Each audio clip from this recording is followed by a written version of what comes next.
Muy buenos días para todos. Hoy vamos a hablar de las cadenas musculares del tronco.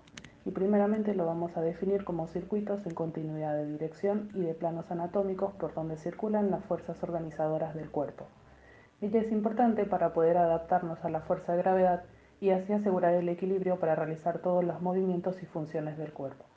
Algunos ítems que debemos tener en cuenta es que las cadenas musculares son grupos de músculos que ejercen una función o movimiento y nunca trabajan solos, sino que en conjunto. Por eso es necesario la continuidad de la cadena de la cabeza a los pies para generar la coreografía del movimiento del cuerpo. En el sector del tronco nos encontramos con las cadenas rectas y las cruzadas. Las cadenas rectas producen la flexión y la extensión del tronco del cuerpo en dos ejes, uno anterior que va desde T1 al sacro, uniendo a los músculos de la cadena anterior, enrollando el tronco hacia adelante. Esta cadena anterior forma un potente pilar vertical respecto al eje raquídeo que forma el eje posterior. La cadena posterior está formada por la columna vertebral, los discos y los músculos paravertebrales. Tienen sobre todo una función de apoyo y cuando los músculos se contraen, se acortan y generan la extensión del tronco. En conjunto, tienen función de enderezamiento. Por ejemplo, la cadena posterior que está habituada a trabajar contra la gravedad, de manera que cuando nos flexionamos son los músculos posteriores lo que hacen recuperar la posición, en un efecto como resorte. Otra función es el autocrecimiento, de manera que cuando la línea anterior y posterior se acercan hacia una línea media, generan un crecimiento en altura. Si ambas cadenas trabajan en concéntrico, es decir, la contracción se da en los músculos antagonista y agonista al mismo tiempo, tendremos un hundimiento de las curvaturas. Para lograr el crecimiento necesitamos que ambas cadenas trabajen de manera coordinada. Las cadenas cruzadas a nivel del tronco aseguran el movimiento de torsión respondiendo al mismo en 3 dimensiones. Este sistema, recordemos que no es antagónico al sistema de cadenas rectas, por lo que ambos sistemas se complementan. El movimiento de torsión a nivel del tronco marca que un hombro se acerca a la cadera opuesta. El eje de torsión de este movimiento es oblicuo y va desde la cabeza humeral a la cabeza femoral opuesta, pasando por el ombligo, el cual organiza la torsión a nivel de L3, dando como centro la línea que une el ombligo con L3 a nivel de la línea de gravedad. Las cadenas cruzadas anteriores se dividen en superficial y profunda. Las cadenas cruzadas posteriores se dividen en izquierda y derecha. Los complementos de estas cadenas relacionan directamente el tronco con los miembros. Los complementos de la cadena cruzada tienen como objetivo relacionar estrechamente el tronco con los miembros. Existen enlaces a nivel de la cintura escapular, a nivel de miembros superiores y a nivel de miembros inferiores. La línea alba establece una relación entre la pared abdominal izquierda y derecha y permite a los músculos profundos de la cadena izquierda trabajar con los superficiales derechos, asegurando la relación entre cadenas cruzadas y rectas anteriores. El movimiento efectuado por el sistema cruzado tiende al equilibrio corporal estando en movimiento. Y lo que respecta al diafragma en relación a las cadenas cruzadas, sabemos que el diafragma es sensible a todos los movimientos y con su forma circular controla el movimiento de torsión relacionado a la línea de gravedad y al apoyo abdominal. Ahora veremos lo que corresponde al sector de columna cervical.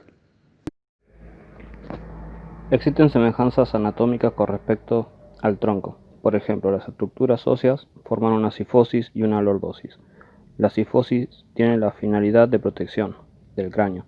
En cambio, la lordosis está al servicio del movimiento. La columna cervical soporta la esfera cefálica. Nace en la esfera torácica en la relación tórax-cabeza. Debido a las cadenas musculares, preserva cierta independencia para que la cabeza pueda librarse de las influencias precedentes de zonas inferiores. Estas cadenas engendran distintos tipos de movimientos.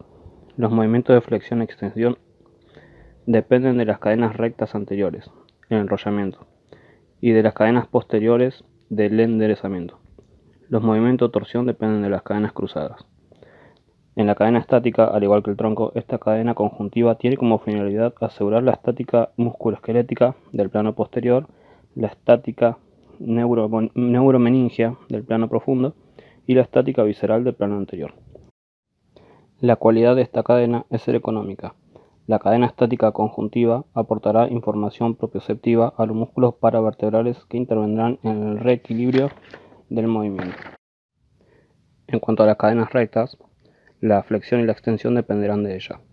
La función de las cadenas rectas es el enrollamiento de la cabeza, acción de acercar el mentón al esternón, facilitada en posición vertical por el peso cefálico. Este movimiento está controlado por las cadenas de extensión que frenan el enrollamiento. En el enderezamiento de la columna cervical se organiza a partir de las raíces torácicas en la zona de semifijación. A nivel cervical, el sistema antigravitacional está dado solamente por el ligamento longitudinal posterior, el cual generará tensión para vencer a la gravedad.